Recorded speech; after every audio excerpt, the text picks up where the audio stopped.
Será que para um ato ser considerado crime, algo de ruim precisa de fato acontecer? Hoje a gente vai mergulhar em um artigo bem específico e super interessante do nosso Código Penal, o artigo 132, que fala exatamente sobre isso, sobre o chamado crime de perigo. Vamos começar com essa pergunta, que parece simples, mas na verdade abre toda a nossa discussão. A gente costuma associar a ideia de crime com um resultado, né? Um furto, um ferimento. Mas será que a lei sempre precisa esperar o pior acontecer para poder agir? A resposta para isso nos leva a um conceito fundamental do direito penal. E a resposta está justamente aí, no conceito de crime de perigo.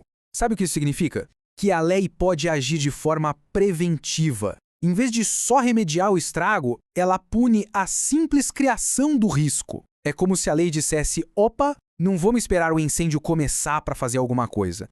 Ok, com essa ideia na cabeça, vamos focar no protagonista da nossa análise de hoje, o artigo 132 do Código Penal. Ele é um exemplo perfeito desse tipo de crime. Olha só a redação da lei. O verbo principal aqui é expor. Não se fala em machucar ou matar. A questão é simplesmente criar a situação de perigo. E esse perigo precisa ter duas características muito importantes: ser direto e iminente. Essas duas palavrinhas são a chave de tudo. Elas definem o alcance do crime. Para ficar ainda mais claro, vamos quebrar esse artigo em três partes. Primeiro, a ação, que é o ato de colocar a vida ou a saúde de alguém em risco. Segundo, a vítima, que pode ser qualquer pessoa, o tal do outrem que a lei fala. E terceiro, a condição, que é essencial. Esse perigo não pode ser uma coisa vaga, uma possibilidade distante. Ele tem que ser real, concreto, para agora. Certo, já entendemos o que configura o crime. Mas e aí? Qual é a consequência prática para quem cria esse tipo de perigo? Vamos ver o que a lei diz sobre a punição. A pena base prevista é de detenção, que pode ir de 3 meses a 1 ano. Pode parecer uma pena mais branda, mas ela serve como um recado bem claro da lei. E aqui vem um detalhe fundamental, talvez o mais importante para entender esse artigo. Ele é o que a gente chama de subsidiário. O que isso quer dizer? Que ele só vale se nada pior acontecer. Por exemplo, se a pessoa que foi exposta ao perigo acaba se ferindo, aí o crime vira lesão corporal. Se ela morrer, vira homicídio.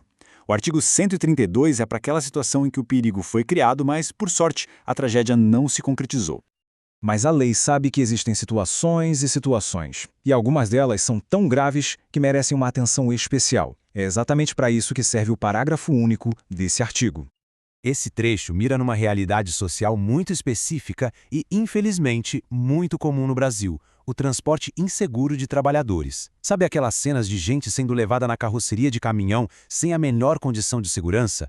A lei reconhece a vulnerabilidade dessas pessoas e, por isso, endurece a punição para quem cria esse tipo de risco.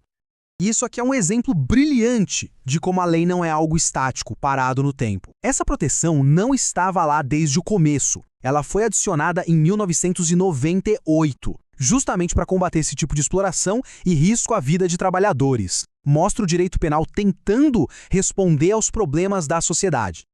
E na prática, o impacto disso é bem relevante. A pena base que a gente viu, que vai de 3 meses a 1 ano, pode ser aumentada de 1/6 a 1/3 quando se trata desse transporte irregular de trabalhadores. É um sinal claro de que o legislador vê essa conduta como algo bem mais grave. Bom, chegando ao final da nossa análise, vale a pena a gente refletir um pouco sobre a filosofia por trás de tudo isso. Afinal, por que um sistema de justiça se daria ao trabalho de punir só um risco e não esperar o dano acontecer?